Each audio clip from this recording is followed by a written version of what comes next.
Amin, Ustazah ya. Tadi kalau kita menyimak ya kata Ustazah, jika kita sudah paham ya artinya doa semua terserah Allah ya, biar Allah yang mengabulkan. Jadi kita sudah tidak lagi ada hasad kepada orang lain mungkin yang lebih dari kita, merasa oh orang lain kok doanya dikabulkan kita enggak, karena kita sudah paham konsepnya bahwa itu semua adalah keputusan Allah.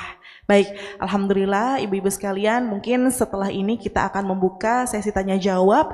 Namun mungkin hanya ada 2 penanya ya yang akan saya beri kesempatan. Namun sebelumnya, udah banyak yang tunjuk tangan. Baik, sebelumnya Bunda saya mohon izin untuk saya tadi di awal bilang saya ingin menampilkan sebuah video untuk saudara-saudara kita di Palestina. Ini adalah update terbaru Ustazah dari Khadijati Foundation, di mana kondisi saudara-saudara kita di Palestina yang terjadi selama 6 bulan terakhir. Mari kita saksikan videonya, Palestine in 1 minute. Ya, update ini kita selalu berikan kepada seluruh jamaah di setiap kajian agar kita tidak pernah melupakan Palestina ya, karena kondisinya semakin parah dan itu adalah tanggung jawab kita sebagai umat muslim. Belum keluar videonya, Kak? Videonya belum keluar kah? Silakan diulang.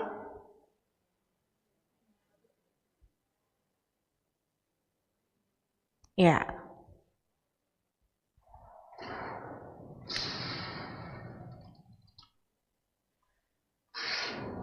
Video ini adalah rangkuman 2 tahun terakhir, 7 Oktober 2023 sampai 2025.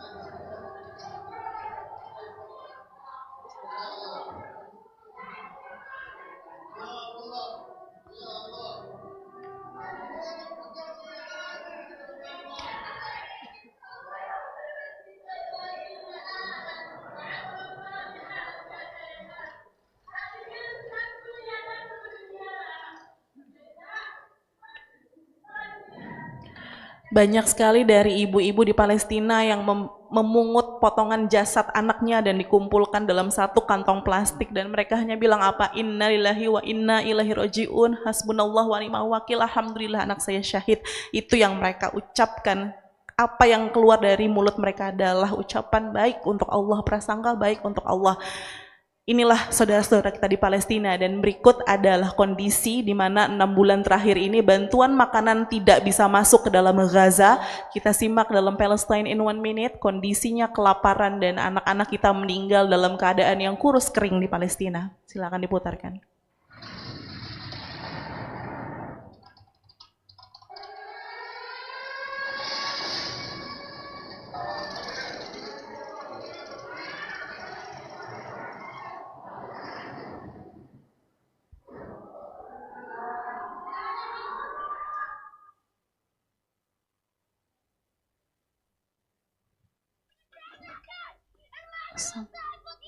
Suaranya bisa dikeraskan, Kak?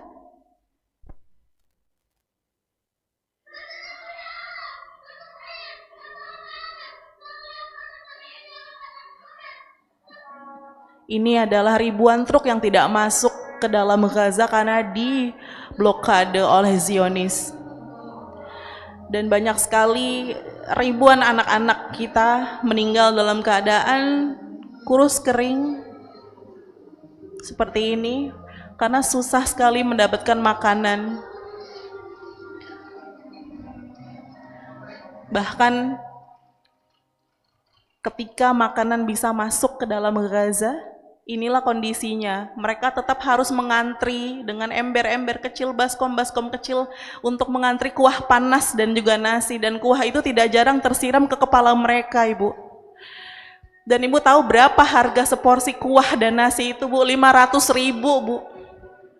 Tidak pakai daging, tidak pakai ayam, mahal sekali harga makanan di Palestina. Dan maka itu bagaimana cara kita ya Bu, kita sudah berdoa, sudah memboikot, tapi kita tetap harus memberikan yang terbaik. Kita berikan sedekah yang terbaik, karena insya Allah Harjati Foundation tetap akan memberikan sedekahnya, amanah dari seluruh jamaah di Indonesia untuk tetap kami kirimkan ke Palestina. Dan alhamdulillah kemarin kami baru saja mengirimkan sebesar 82.500.000 ke Palestina. Untuk apa? Untuk bahan makanan, nggak tahu masuk apa enggak, tapi tetap kita kirimkan ya Bu ya, itu ikhtiar kita. Dan berikut adalah program-program yang sudah Khadijati Foundation berikan untuk saudara-saudara kita di Palestina, dan ini sudah berjalan selama kurang lebih 11 tahun. Kita saksikan video program Khadijati Foundation, dedikasi Khadijati selama 11 tahun untuk kemanusiaan di Palestina, dunia Islam, dan juga di Indonesia.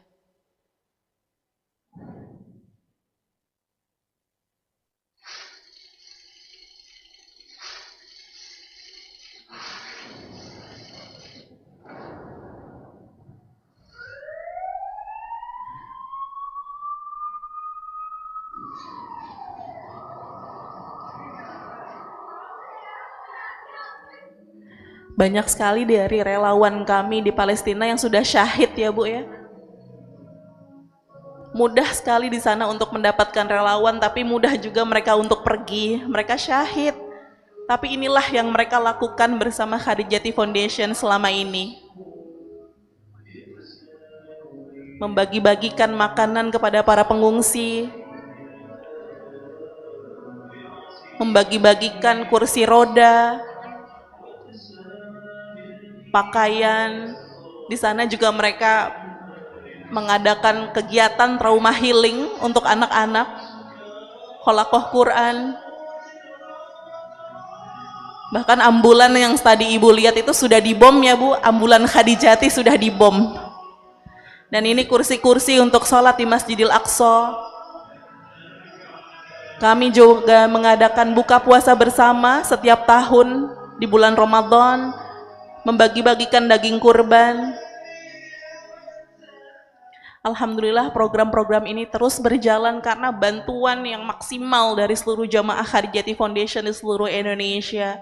Kami juga bekerja sama dengan pemerintah Indonesia melalui Basnas, mengirimkan misi kapal TNI, 3 kontainer bahan bantuan makanan kami kirimkan ke sana Bu. Dan proses masak relawan kami, mereka langsung memotong hewan ternak di tempat, langsung dimasak, ya, karena sudah tidak ada mesin pendingin sama sekali. Dan tim kami yang Ibu lihat di sini, rata-rata sudah syahid ya Bu ya. Kita doakan juga ya Bu untuk mereka yang sudah membantu Khadijati menyalurkan amanah dari Indonesia ya Bu ya. Insya Allah mereka husnul khotimah, amin ya rabbal alamin. Selain di Palestina, 11 tahun pengabdian Khadijati, salah satunya juga di Indonesia dan juga di dunia Islam lainnya. Alhamdulillah ini juga berkat bantuan dari seluruh jamaah-jamaah kami di seluruh Indonesia. Dan salah satu yang terbaik bantuan dari jamaah Indonesia adalah membuatkan sumur air bersih, 2 buah sumur di Malawi, Afrika. Ini dia sumurnya ya Bu ya, semoga bisa menjadi pahala jariah untuk kita. Dan tadi ada nomor-nomor rekening yang mungkin bisa Ibu foto. Boleh Kak tadi nomor rekeningnya untuk Palestina, Indonesia atau dunia Islam mungkin bisa difotokan. Jika bunda-bunda ingin membantu Khadijati untuk mentransfer ada rezeki ya, misalkan ingin Mbak saya mau ikut bantu makanan siap saji ya, 1 porsinya 500.000, saya mau bantu 10 Bu ya, 5 juta boleh, silakan transfer ke rekening Palestina atau dunia Islam atau Indonesia, silakan Bunda. Insya Allah ini akan menjadi hujah kita di hadapan Allah Subhanahu wa Ta'ala bahwa kita sudah ikut serta untuk membantu saudara-saudara kita di Palestina, amin ya rabbal alamin. Baik, sambil nanti rekan-rekan kami mengedarkan juga kotak infak ya yang berwarna pink, silakan diisi seikhlasnya. Insya Allah ini akan membantu lembaga Khadijati Foundation ya untuk terus melaksanakan dakwah dan program-program kemanusiaannya. Berikan yang terbaik di pagi ini, insya Allah. Di sini banyak malaikat ya yang mendoakan kita semua. Amin ya rabbal alamin. Semoga Allah ganti ya Bu dengan rezeki ya, dengan pahala yang terbaik dari Allah Subhanahu Wa Taala. Baik, langsung saja sambil kotaknya keliling kita teruskan ya. Yang mau tanya jawab boleh Bunda. Ini banyak Ustazah. Dua dulu ya Bu ya. Tadi Bunda yang jilbab merah dulu. Mohon izin saya batasi di 2 pertanyaan. Boleh. Karena saya buru-buru. Buru-buru Ustazah ya, baik. Jadi 1 dan tadi yang tengah. Bunda ya 2. Baik, silahkan. Sebutkan namanya dan pertanyaannya. Bismillahirrahmanirrahim. Assalamualaikum warahmatullahi wabarakatuh. Waalaikumsalam warahmatullahi wabarakatuh. wabarakatuh. Ya Ustazah. Sebelumnya saya senang banget bisa ketemu Ustazah Syifa. Masya Allah, alhamdulillah. Dulu pernah waktu 2014 saya umroh bareng sama Ustazah. Umroh bareng saya? Ya. Oh Masya Allah. Waktu di Cibinong sama Mama juga. Ya Allah, salam kenal. Makanya Mama pengen salam ketemu. rindu. Mama pengen ketemu Ustazah, ketemu di sini alhamdulillah. Masya Allah. Ibu. Nanti salam buat Ustadz Eri. Insya Allah, Ya, insya Allah. Insya Allah. Mudah-mudahan bisa berangkat bareng lagi. Amin, amin ya rabbal alamin. Amin, Mungkin terkait pertanyaannya ya Ustazah. Saya punya adik. Iya. Udah 11 tahun menikah, tapi belum dikaruniai anak. Yang terkait dengan yang tadi itu terburu-buru dan Allah tahu gitu ya. Kadang kan adik saya juga pernah, namanya manusia mungkin pernah putus asa gitu ya. Saya juga suka ngomong, mungkin Allah belum kasih waktu yang baik, saya bilang gitu. Karena 11 tahun Ustazah ya, jadi adik saya udah usaha macam-macam, udah yang terapi ini, terapi itu gitu. Jadi pertanyaannya, apakah adik saya itu termasuk terburu-buru atau bagaimana? Terus gimana caranya misalnya saya ngasih nasihat gitu Ustazah, biar dia tuh ikhlas atau apa gitu. Gitu aja Ustazah, terima kasih. Assalamualaikum warahmatullahi wabarakatuh. Waalaikumsalam Senang banget saya bisa ketemu. warahmatullahi wabarakatuh. Masya Alhamdulillah. Allah. Mungkin langsung 2 dulu ya, biar langsung dijawab sekalian. Silakan tadi Bunda yang, iya silakan Bunda. Waalaikumsalam Waalaikumsalam warahmatullahi wabarakatuh.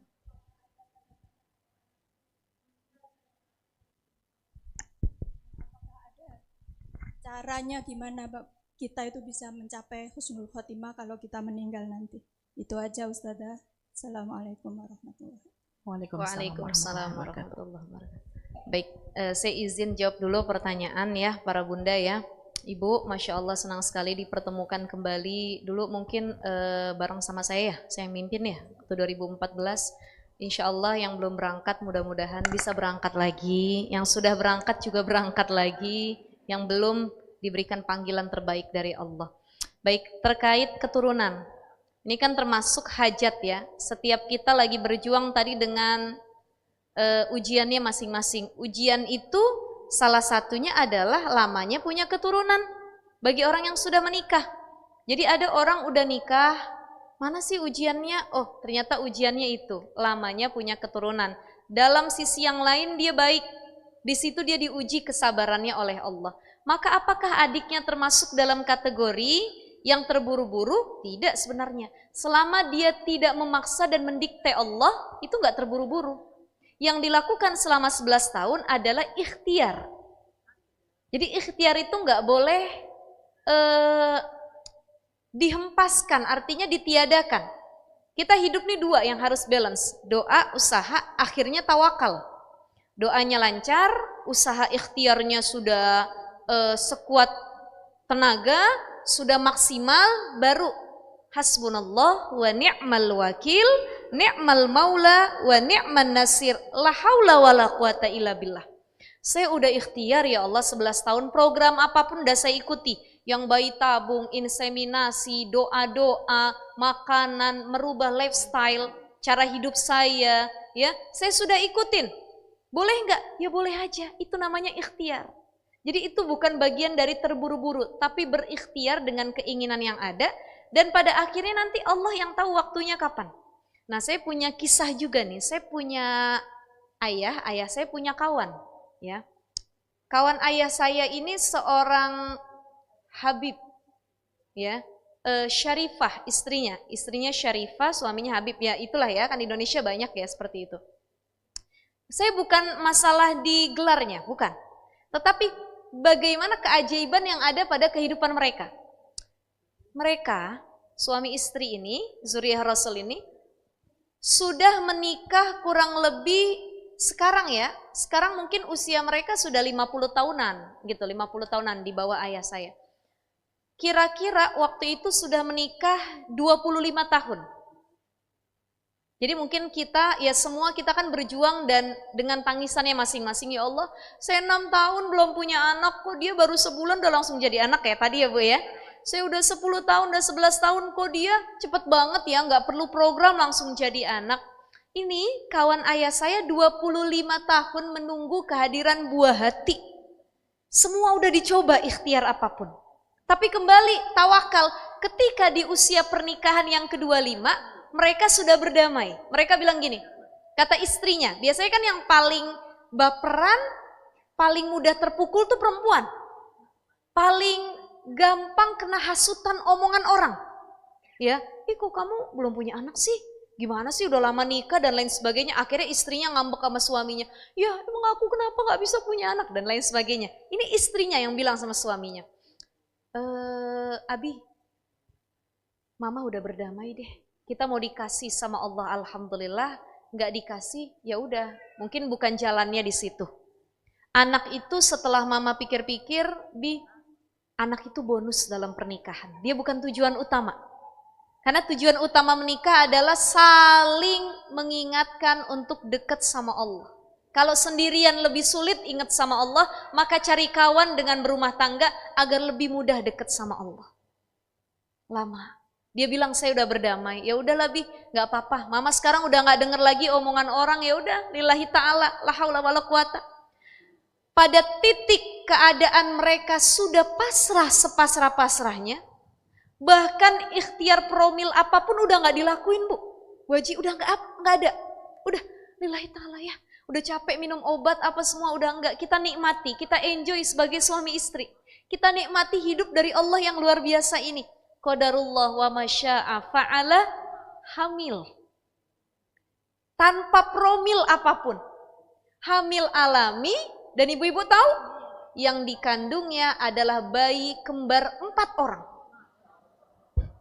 Itu kalau usia 25 tahun pernikahan, ya sama kayak bikin anak 4. Ya, jaraknya beda-beda, yang 1 5 tahun gitu ya. Tapi ini Allah kasih di usia pernikahan ke-25, langsung 4, cewek 2, cowok 2. Begitu lahiran tuh saya nengokin sama ayah ibu saya. Ya Allah, saya bilang, aduh lucunya, cewek 2, cowok 2. Langsung Allah kasih, bahasa kitanya orang Bintaronya tuh ya, orang Pondokarennya gedegap gitu. Ya, langsung dikasih. Jadi ini bukti ketawakalan. Bukti bahwa kita tuh nggak pernah berhenti husnuzon sama Allah, tawakal, ikhtiar.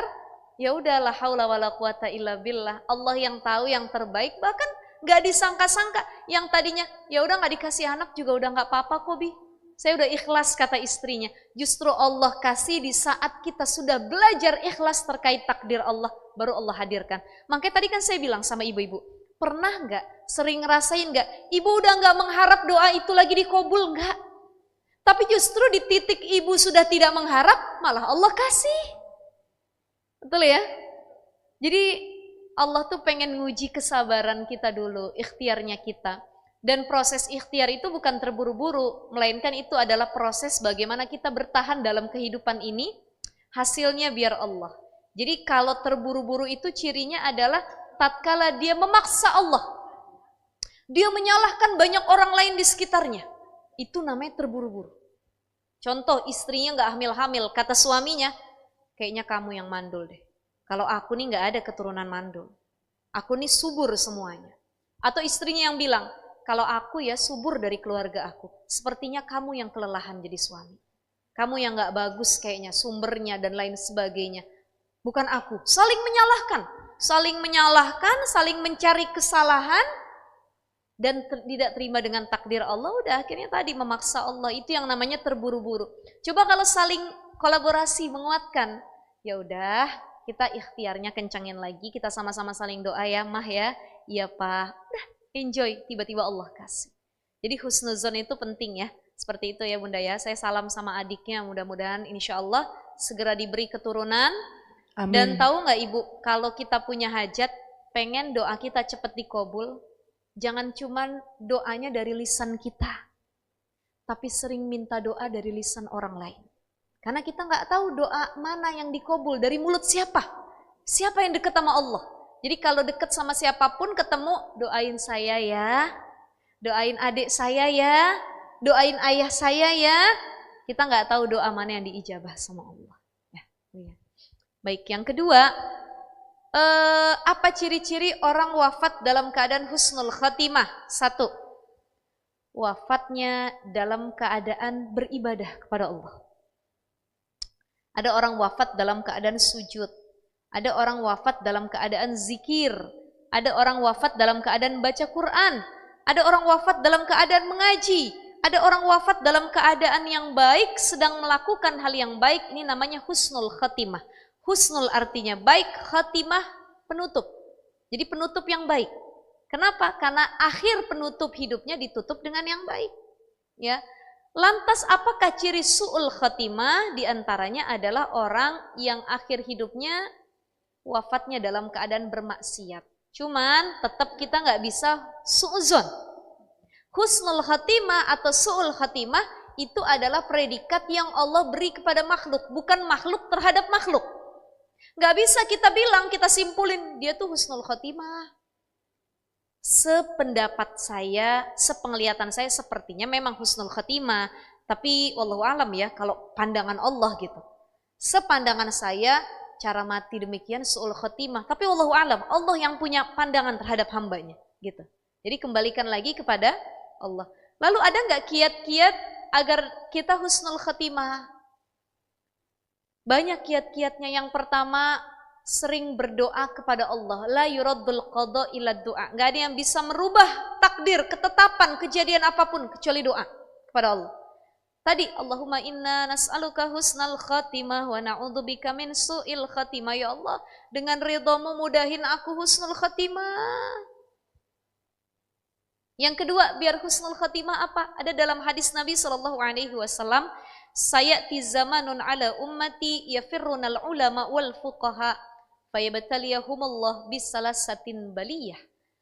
Akan datang nanti satu zaman, kata Nabi, di mana ada umat yang dia ngejauh sama ulama, nggak mau datang pengajian. Saya mah datang guru pilih-pilih, ya, ulama pilih-pilih. Ya, sekiranya yang saya suka saya datengin, yang deket rumah di musola kecil nggak mau saya datengin, nggak level saya mah. Hati-hati. Orang yang nanti bakal ngejauhin diri sama ulama, cuman dunia sibuknya, tapi nggak pernah dia mendekatkan diri kepada ulama ahli ilmu. Fayabtaliyahumullah bisalasatin baliyah. Di antaranya adalah yakhruju minad dunya bighairi iman, wafatnya dalam keadaan su'ul khatimah. Jadi kalau pengen husnul khatimah, sering duduk sama orang-orang soleh, sering deket sama para ulama, sering minta doa dari para ulama, itu lebih mudah untuk husnul khatimah. Gitu ya Ibu ya. Jadi berdoa, mendekatkan diri kepada para ulama. Kemudian yang ketiga, lisanun dzakirun, hati yang gak pernah berhenti berzikir. Lisan yang tidak pernah absen dari berzikir kepada Allah, itu akan lebih memudahkan kita untuk husnul khatimah. Dan ciri terakhir husnul khatimah adalah man qala la ilaha illallah dakhalal jannah. Yang di akhir hidupnya dia mampu mengucap la ilaha illallah Muhammadur Rasulullah. Biarpun sebelumnya dia maksiat, tapi kalau di akhir hayatnya ketika dicabut nyawanya, tiba-tiba dia bertobat, dia bilang la ilaha illallah. Ini husnul khatimah. Jadi akhir hidup orang gak ada yang tahu. Ada yang lagi sholat, ada yang lagi zikir, tapi di akhir kehidupannya, kematiannya, zikirnya membuat dia murtad misalkan. Apa sih zikir ini? Gak ada tuh zikir ini manfaatnya kepada saya katanya. Akhirnya dia keluar dari agamanya, tiba-tiba dicabut nyawanya sama Allah. Maka pentingnya husnuzon. Kita nggak tahu setiap akhir hayat setiap orang. Dan terakhir Ibu, orang itu wafat akan menghadapi dua keadaan. Kalau kita buka surah An-Nazi'at, Bismillahirrahmanirrahim, Wan-nazi'ati gharqa, wan-nasyitati nashta. Itu hafal ayatnya? An-nazi'at. An-nazi'at ini bercerita bagaimana keadaan orang yang lagi dicabut nyawa. Ada dua keadaan, satu wan-nazi'ati gharqa, ada orang yang dicabut nyawanya layaknya paku yang udah mendem dalam tembok. Ditarik dulu pakai tang, dicabut dengan kencang berkali-kali, wan-nazi'ati gharqa. Atau kita narik tali sepatu yang udah diikat mati, ibu berjam-jam gak kelar-kelar. Bagaimana sih ini? Pernah gak ngebuka tali yang udah diikat mati? Susah. Itu yang disebut dengan wan-nazi'ati gharqa. Ada yang kedua, wan-nasyitati nashta. Ini gambaran dicabut nyawa orang yang saat sakaratul maut dicabutnya dengan cara yang mudah. Ibarat narik tali sepatu yang gak ikat mati, tinggal tarik ujungnya. Shhh. Betul gak? Ibu nyabut kapas, nih nyabut tisu nih, ini kan tisu dalam sini, cabut. Mudah gak? Mudah. Ini wan-nasyitati nashta. Kenapa ada orang yang saat sakaratul maut di akhir hayatnya dia wan-nazi'ati gharqa, dicabutnya kenceng, susah, ikat mati. Karena orang yang dicabutnya sulit saat sakaratul maut, mereka adalah orang yang sudah mengikat mati dunia dalam hatinya. Makanya berat dicabut sama malaikat. Sama malaikat berat nih, kenapa? Dunia udah mendem dalam hatinya. Dia berat ninggalin dunianya, makanya dicabutnya an-nazi'at. Susah, butuh effort luar biasa dari malaikat mencabutnya. Tapi ketika ada orang yang tidak menjadikan dunia sebagai sesuatu yang diikat mati di hatinya, dia cuma pegang dunia, bu, di tangannya, nih tangan lepas dah. Tapi kalau ada orang di sini dunianya kan berat banget, sulit ngelepasinnya.